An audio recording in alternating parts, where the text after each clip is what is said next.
Hörmətli izləyicilər, əziz biologiya sevərlər, sizinlə Dövlət İmtahan Mərkəzinin çıxarmış olduğu 10-cu sınaq, 20-ci sınaq, 20 sınaq toplusundan 10-cu sınağın izahı ilə qarşınızdayıq.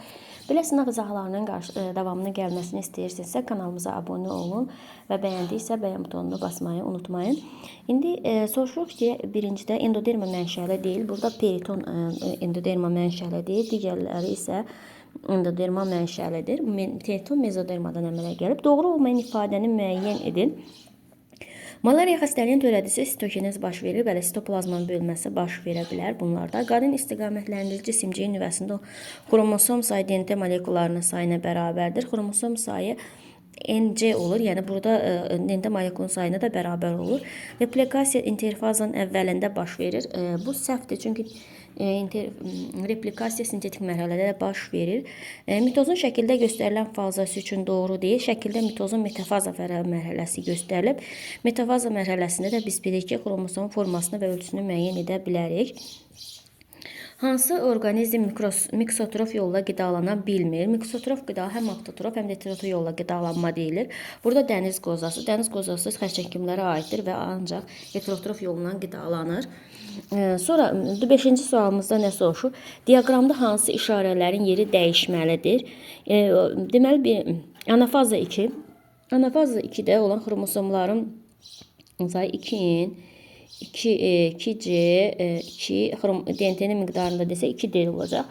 Sonda qız xromosomlar hüceyrələrin kütlərinə çəkilib, plus işarəsi qoyulub. Bəli, bu düzgündür. Bu fazanın sonunda xromosomların sayı 2 dəfə artır. Sonunda xromosomların sayı NC olur. Yəni 2 dəfə artmır, azalır əksinə. Ona görə burada da mənfi işarəsi qoyulub. Yəni bu da düzgündür. Bizə də dəyişməli olan göstərir. Bu fazın əvvəlində insan hüceyrəsində 92 nüvə DNT zənciri olacaq. İnsan hüceyrəsi 46'da, amma buradan anafaza mərhələsi cinsiyyət hüceyrəsindən söhbət gedir. Bu zaman onun xromosom sayı 23 olacaq və 2 dənə də DNT molekulu olduğuna görə 23'ü də vuracaq 2'yə edəcək 46. Burada isə 92 nüvə görülüb. Yəni bu düzgün deyil. Yəni burada əslində mənfi olmalı. Yəni cavabımızın biri 3'dür. Sonra bu fazanın sonu xromosom və xromatidlərin sayı eyni olur. Bəli, burada da müsbət olmalıydı, ancaq mənfi olub. Yenə bir də 4. Yəni 3 ilə 4-ün yeri dəyişmək lazımdır. İnsan ilkin cinsiyyət hüceyrəsinin nüvəsində meyozun birinci profazasında neçə DNT zənciri olar? Deməli, birinci profazasında yadınıza saxlayın ki, birinci profazasında 2N4C-dir. 2 dənə xromosom, 4 dənə DNT-nin miqdarı isə 4C-dir. İnsan cinsiyyət hüceyrəsindən danışıldığı üçün xromosom sayı 23. 23'ü də 4'ə vursaq, eləyəcək neçə?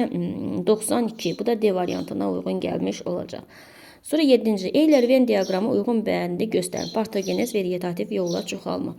Partogenez çoxalmaya aiddir. Dafniyada müşahidə olunur. Adətən bir valideyn fərd iştirak eləyir. Sonra yoxdur. Sonra keçirik vegetativ çoxalmaya. Vegetativ çoxalmada isə deməli qametlər iştirak etmir. Bir də əsasən bitkilərdə müşahidə olunur. Hər ikisi üçün ortaq xüsusiyyət hüceyrə üzünün köçürülmə prosesi baş verir. Hər ikisində baş verə bilər. Sonra şəkildə göstərilən mikroorqanizmlər üçün səciyyəvidir. Viruslar göstərilib. Yalnız nuklein turşularından təşkil olunmuşdur. Viruslar nuklein turşu və zoaldan təşkil olunmuşdur. Buna görə bunu götürmük. 4 növ nukleitlər ümumiyyətlə RNT-də və yaxud da ki DNT tərkibli viruslardır və onlara 4 növ nukleit rast gəlinir. Meningit xəstəliklərinin törədicisidir. Bəli, meningit viruslar tərəfindən də törədilə bilər. İlk dəfə Felmik tərəfindən kəşf olunmuşdur. Xeyr, çoxalması hüceyrə sadə yolla bölünməsi, hüceyrə daxili parazitdir. Onlar çoxalma bölünmür, yəni hüceyrə yoxdur onlarda. Bütün nümayəndələri parazitdir. Bəli, 2, 3, 6 bu da C variantına uyğun gəlir. Doğru ifadəni müəyyən edin. Mikroorqanizmlər çoxalma üstünə görə avtotrof və heterotroflara ayrılır. Sonra bu doğru deyil. Deməli, mikroorqanizm karbonu mənimsəmə qabiliyyətinə görə amino avtotrof, amino heterotroflara ayrılır. Xeyr. Burada karbon mənimsəmə gedirsə, bu azot mənimsəmə olmalıydı. Karbon mənimsəmə dediyinə görə səhvdir. Heterotroflar karbon mənbəyi kimi avtotroflar karbon mənbəyi kimi karbon qazından istifadə. Amino heterotrof zolaların sintezi üçün havadan azot və amonium duzlarından istifadə edilir. Ümumiyyətlə yadınıza saxlayın ki, avtotrof dedikdə qeyri-üzvü maddədən üzvü maddə sintez edən. Burada da azotda amonium duzları qeyri-üzvü maddədir və bundan üzvü maddə sintez etdiklərinə görə bu düzgün cavabdır. Hansı xəstəlik yayılması suyun iştirakı vacib deyil. Yadınızda saxlayın ki, vərəm hava yolu ilə yayılır və ona görə də bunun vacib deyil. Digər vəbadır, salmonelloz, qarın dizenteriya su vasitəsilə yayıla bilər. Sonra 11-ci sualda viruslar haqqında hansı ifadələr doğru deyil? Bəli, doğru olmayanı götürəcəyik burada indi. Deməli, hüceyrəvi quruluşa malik deyil, bəli, düzgündür. Sərbəst qidalanma qabiliyyətinə malikdir. Viruslar hüceyrə daxili parazit olduğuna görə bunlarda sərbəst qidalanma xüsusiyyəti yoxdur. Uyğunluğu müəyyən edir. Saprofit, mütləq patogen, şərti patogen. Ümumiyyətlə, saprofitlər odur ki, hansı orqanizmdə yaşayır, ancaq ona ziyan vermirsə saprofitdir. Mütləq patogen orqanizmdə yaşayırsa, mütləq xəstəlik törədirsə, bu mütləq patogen. Şərti patogen isə orqanizmdə yaşayır, xəstəlik törətmir. Amma qarşılıqlı əlaqə pozulanda bu xəstəlik törədə bilər. Ümumiyyətlə, orqanizmimizdə yadınızda 2-3 kiloqrama qədər bakteriyalar yaşayır və bunlar xəstəlik törətmirlər və orqanizm üçün bir sıra vitaminlərin sintezi bakteriyalar sayəsində mümkün olur. İndi buradan uyğunlaşdıraq, 12-ci sualımızda uyğunlaşdıraq. Bir də nə deyir? Deməli, saprofitlər insan orqanizmdə yaşayır, ancaq xəstəlik törətmirlər. Sonra mütləq patogenlər, mütləq patogenlərə aiddir. Mütləq patogenlər həssas orqanizmə daxil olaraq xəstəlik törədirlər, mütləqdir.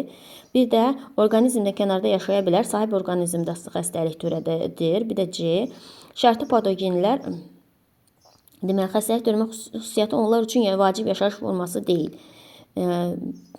Bir də simbiyoz münasibətin pozulması nəticəsində xəstəlik törədə bilər. Əvvəldə də bu haqda məlumat vermişdim sizə. Yəni A, D. 1-ə aiddir Y, 2-yə B, C, 3-ə A, D. Bu da B variantına uyğun gəlir. Açar sözlərdən istifadə edərək mətni tamamlayın. Burada nə deyir? Vəbanın törədicisi biz əvvəlki dərsdə dedik ki, vəba neyinir? Nazik bağırsaqda yaşayır. Nazik bağırsağın eptel hüceyrəsinin səthində, dizenteriyanın törədicisi isə yoğun bağırsağın eptel hüceyrələrinin daxilində çoxalır. Malariya törədici əsasən qaraciyər və qan hüceyrələrini zədələyir. Parazit zamanı mikroorqanizm sahib orqanizm bədənində yaşayaraq ona qida mənbəyi kimi istifadə edərək ona zərər vurur. Mutalezm zamanı iki orqanizm qarşılıqlı əlaqədə bir-birinə xeyir verirlər. Bu da Y variantına uyğun gəlmiş olur 13-cü sualımızda. 14-cü sualımızda deməli, bu hormon çatışmalı timus vəzi inkişafdan qalmasına səbəb olur. Somatotrof hipofiz vəzi hormonudur ki, bu timus çatışmamazlığı timusun inkişafından qalmasına səbəb olur. Növün coğrafi kriterisinə aiddir. Ümumiyyətlə, hər bir müəyyən ərazidə, arealda mövcud olur. Bu coğrafi kriterinin xüsusiyyətidir. Dalayıcı qaymaq çiçəyi, sürünən qaymaq çiçəyi, yandırıcı qaymaq çiçəyi. Verilən sayı siyahıda fərq növ cins saylarını cəmini müəyyən edin. Burada 3 dənə fərq sayı var. Burada da gördüyümüz kimi hər bir növdə 3 dənə növdür. Burada yazılan ikinci söz cinsi göstərir. Baxırıq ki, hər birində eynidir. İkinci söz, yəni də bir dənə də cins var. Bunların da cəmi eləyəcək 7. Bu da C variantına uyğun gəlir. Hansı heyvan populyasiyasında erkək və dişi fərqlər ola bilməz? Soxulcan, çünki soxulcan hermafrodit heyvandır. 18. Doğru olan ifadələri göstərin. Demək, genotip, burada genofond olmalıydı, bu səhvdir. Yetkin fərdlərin sayı çox olan populyasiyada çox yaxşı inkişaf eləyər. Bəli, bu düzdür. Sonra, ömrü uzun olan az nəsil verən iki heyvan populyasiya fərdlərinin sıxlığı daha stabil. Məsələn, fil populyasiyası, bu da düzdür. Populyasiya genetik material mübadiləsi baş vermir. Xeyr, populyasiya daxilində genetik material mübadiləsi baş verir. Düzgün cavabları götür deniyinə görə D variantını götürəcəyik. 19. Euler-Venn diaqramına uyğun bəndləri müəyyən edin. Bir Lamarck'ın, bir də Karl Lenne'indir. Biz bunu deməli, ilk öncə Lamarck'ın işlərini bir götürək. Bir neyini? Lamarck zoologiya fəlsəfəsi əsərini yazıb. Sonra növlərin dəyişməsi fərziyyəsini irəli sürüb. Bir də heyvanları 14 sinifə 6 pillədə yerləşdirib. Sonra keçək lineyin işlərinə. Line isə öz tematik vatının 4 təsnifat vahidindən istifadə etmişdir. Yadınızda saxlayın ki, line növ, cins, sinif, dəstə kimi terminləri elmə gətirmişdir. Sonra bir də elmə iki qat latın adlarının prinsipini daxil etmişdir. Hər ikisi üçün ortaq xüsusiyyət canlı orqanizm sistematikasını, yəni süni sistematikası idi və bunlar yaratmışdılar. Sonra 20-ci sualımız, bu da A variantına uyğun gəlmiş olacaq. 19-cu sualımızda. 20-ci sualımıza deyir ki, Karl Linne tərəfindən təklif olunan sistematik kateqoriya həm heyvanlar, həm də bitkilər üçün istifadə olunan. Dedik ki, Karl Linne növ, cins, sinif, dəstə. Bunlardan növ, cins, sinif, yəni 3 dənəsi həm bitki, həm də heyvan üçün istifadə oluna bilər. Dedik ki, Lamarck neyirdi? 6 pillə 14 sinifdir. Bizdə də pillə sayı soruşduğuna görə 6. 6-dan da 3-ün çıxsaq neçə eləyəcək? 3. Bu da D variantına uyğun gəlmiş olacaqdır. Burada yaşayan onurğalar Lamarck təsnifat sxemində öz əksini tapmayan sinif haqqında doğru olan mülahizə amfibilərdir. Yəni suda qurda yaşayanlar Lamarck'ın təsnifat sistemində əksini tapmayıb. Posttemporal inkişafı düzünə getməyən nümayəndələrinə rast gəlinmir. Bəli, bunu düzgün götürə. Doğru mülahizəm, bəli, bu düzgündür. İstiqanlı heyvandır, xeyr, bunlar istiqanlı heyvan deyil, soyuqqanlıdırlar. Sonra eşək fərdləri heterogametdirlər. Suda qurda yaşayanların bəli, erkək fərdləri heterogametdir. Yəni X, Y-dir erkək fərdləri. Sinifin bütün nümayəndə ətraflar olur. Xeyr, deyə bilmərik. Məsələn, selyon ayaqsızdır. Bunlarda heç ayaq yoxdur, ayaqsızlar. Döş qəfəsi olmur. Bəli, bunlarda döş qəfəsi olmur. Sonra caynaqları olur. Xeyr, deməli oldu B variantı. 1, 3, 5. 1, 3, 5. Sonra Euler-Venn diaqramına uyğun bəndləri müəyyən edin. Deməli, növ daxili, növlər arası. Deməli, növ daxili mübarizədə nə? Şam ağacının günəş işığında mübarizəsi. Bəli, bu növ daxilidir. Yəni, eyni şam ağaclarda işığında mübarizə aparırlar. Bu növ daxilidir. Bir də at balalarının birgə yemləsi. Bu da növ daxili mübarizədir. Amma müsbət növ daxili mübarizədir. Sonra keçirik növlər arası mübarizə. Bundan sonra növ daxili mübarizə yoxdur. Sonra növlər arası mübarizə. Növlər arası mübarizədə isə bir, həşəratlar, çiçəklər, bitki ilə tozlanma. Həşərat, çiçəkli bitki fərqli növlərdir və bunlar növ arasına aiddir. Sonra meyvə və toxumlar məməlilər tərəfindən. Meyvə, toxum bitkiyə aiddir, məməli başqa növlər arasına olur. Sonra hər ikisi üçün ortaq xüsusiyyət, bundan növlər arası da qurtardı. Ortaq xüsusiyyət yaşamaq uğrunda mübarizə formasıdır. Bir də daha çox uyğunlaşan fərdlər salamat qalır. Bu da B variantına uyğun gəlmiş olacaqdır. Uyğunluğu müəyyən edin. Ekoloji növ əmələ gəlmə, coğrafi növ əmələ gəlmə. Ümumiyyətlə, yadınıza saxlayın ki, ekoloji növ əmələ gəlmə və coğrafi növ əmələ gəlməyə aid olan xüsusiyyətləri biz buradan sayacağıq ki, areal genişlənir və yaxud da ki, parçalanma baş verirsə, bu ekoloji növ əmələ gəlməyə aiddir. Məsələn, burada ekoloji növ əmələ gəlməyə uyğun. Deməli, arealın daxilində həşərat populyasiyanın gen tərkibinin dəyişilməsi. Deməli, gen tərkibi dəyişilirsə, bu ekoloji növ əmələ gəlməyə aiddir. Gen tərkib dəyişirsə, bu ekoloji növ əmələ gəlməyə aiddir. Sonra dar qaraşamının yaranması. Dar qaraşamının yaranması ekoloji coğrafi növ əmələ gəlməyə aiddir. B. Sonra İnci çiçəyinin cavan növlərinin yaranması. İnci çiçəyinin cavan növlərinin yaranması, bu da coğrafi növ əmələ gəlməyə aiddir.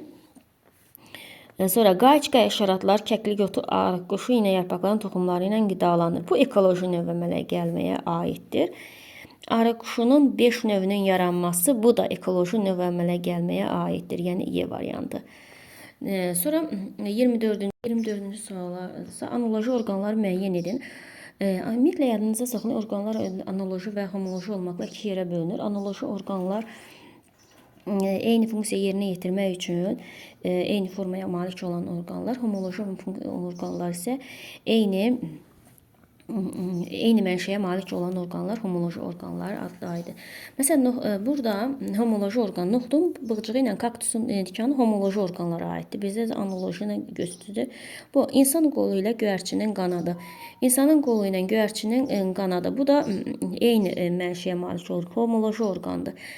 Yəni ikisi də ön ətrafdır. Zilincin tikanı və nependisin yarpağı hər ikisi nədir? Yarpaq zilincin tikanı da yarpaq şəkil dəyişməsi, nependisin yarpağı da.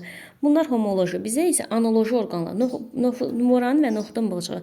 Boranın gövdə mənşəlidir, noxudun bığcığı yarpaq mənşəlidir. Bu olur analoji orqanlar. Güvənin və yarasanın qanadı. Güvənin qanadı dəri çıxıntısı, yarasanın qanadı ön ətrafdır. Yəni bu da analoji orqandır. Göstəbəyin və dənətişinin ön ətrafı göstəbəkdə ön ətrafdır, amma danatişinin isə dəri çıxıntısıdır və bu da analoji orqandır. Bizdən də analoji orqanları soruşduğuna görə cavabımız olacaq 4, 5, 6. Sonra keçirik 25-ci sualımıza. Təkamül prosesinin baş vermə ardıcıllığını müəyyən edin. Polisomun yaranması. Polisom yaranır ilk öncə zulalın sintezi, yəni ribosomlar ilk dəfə elə arxeya erasında yaranmış olacaq. Toxumlu qıcıların məhv olması. Toxumlu qıcıların məhv olması tirasda baş verir. Tirasda. Sonra sümüklü balıqların, sümük toxumasının yaranması. Sümük toxumasının yaranması baş verir Ordovik dövründə. Triploid endosperm yaranması Perm dövründə. Yox, təbaşir dövründə yaranıb. Bu təbaşirdə yaranıb, təbaşirdə. Trilobitlərin nəslinin kəsilməsi Permdir. İkinci siqnal sisteminin yaranması antropogenezdir. Bizdən nəyi soruşur? Bizdən də ardıcıllığını, yəni qədimdən başlayaraq düzmək lazımdır. Birinci, nə olacaq? Birinci arxeya erasında, yəni polisomun yaranması olacaq. Sonra Ordovik dövründə olacaq. Yəni sümüklü balıqların sümük toxumasının yaranması olacaq. Sonra trilobitlərin nəslinin kəsilməsi olacaq. Sonra toxumlu qıcıların məhv olması olacaq. Ondan sonra isə triploid endospermin əmələ gəlməsi, sonda isə ikinci siqnal sisteminin yaranması 6. Müasir atda yaxşı inkişaf etmiş barmaqların sayı. Ümumiyyətlə yazında saxlayın. Atın hər ayağında bir dənə yaxşı inkişaf etmiş barmağı olur, 2 dənə inkişaf etməmiş. 4 dənə ayağı olduğuna görə x-imiz olacaq 4. Rudimet barmaqların sayı dedik ki, hər ayağında 2 dənədir. O da eləcə y-imiz də olacaq 8. Ürək kameralarının sayı məməllərə aiddir. Ürəyin kameralarının sayı da 4-dür. Bizə də bunların cəmini soruşur. Cəmləsək 16 eləyəcək. Deməli, bu təkamülün istiqamətini göstərən bir sxemdir. Biz burada 1-ə aid olacaq nədir? 1 amorfozdur. 2 mühitə uyğunlaşır. 2 idoptasiyadır. 3 divergensiyadır. Bax, hissələrə ayrılması 3 divergensiyadır. Bizə nə soruşur? Uyğunluğu müəyyən edin. Amorfoza uyğun gələcək sistematik vahid olan sinifin yaranması. Bir də çiçəkli bitkilərin yaranması. C ilə D. Böyük takson vahidin yaranması amorfoza aiddir. Sonra idoptasiyaya aiddir. İdoptasiya qızıl sarmaşıqlarda sormacın yaranması. Bir də skatların yastı bədən forması, yəni yaşadığı mühitə uyğunlaşması. Sonra divergen qızıl sarmaşıqların yarpaq və köklərin olmaması aid edilir. Yəni Y-də divergensiya. Situasiyamıza gəldik. Buzlaşma ilə əlaqədar olaraq meşə inci çiçəyinin yaşadığı areal hissələrə bölünmüş. Bu isə öz növbəsində çiçəyin yeni cavan növlərin yaranmasına səbəb olmuşdu. Bu növ əmələ gəlmənin hansı formasında və hansı yolla baş verir? Bu növ əmələ gəlmənin ümumiyyətlə, yəni inci çiçəyindən soruşmur. Növ əmələ gəlmənin areal coğrafi növ əmələ gəlmədir. Bu da arealın genişlənməsi və ya parçalanması yolu ilə coğrafi növ əmələ gəlmə, ümumiyyətlə arealın genişlənmə və parçalanması yolu ilə baş verir. deməli, coğrafi növ əmələ gəlmə yazırıq. Arealın genişlənməsi, bir də parçalanması, genişlənməsi və parçalanması. Bu növlərin yaranması təkamülün yolu və istiqaməti. Bu növ əmələ gəlməsində idoptasiyadır. İstiqaməti isə bioloji tərəqqidir. İdoptasiyadır. İstiqaməti isə bioloji tərəqqidir. Yəni yeni növlər yaranır, tərəqqi eləyir də bu. Əgər bu diploid bitkidən növünün meyvəsində toxumların sayı onun bir çiçəyində olan dişicik və erkəkçiklərin sayına bərabər olarsa, iki qat mayalanma prosesində bilavasitə iştirak edən diploid hüceyrənin sayının haploid hüceyrənin sayına olan nisbəti. Ümumiyyətlə yadınızda saxlayın ki, bir hüceyrədə iki qat mayalanma prosesində 3 dənə haploid hüceyrə iştirak edir, bir dənə də diploid hüceyrə iştirak edir. Diploid hüceyrədə bilirsiniz mərkəz hüceyrədir. Haploid hüceyrədə 2 sperm, bir dənə yumurta hüceyrə. Deməli 7 dənə toxum varsa, 7 dənə də nə olacaq?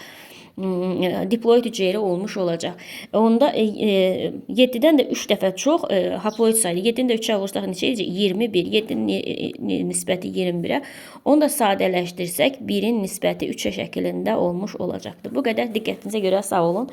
Bəyənməyi və kanalımıza abunə olmayı unutmayın.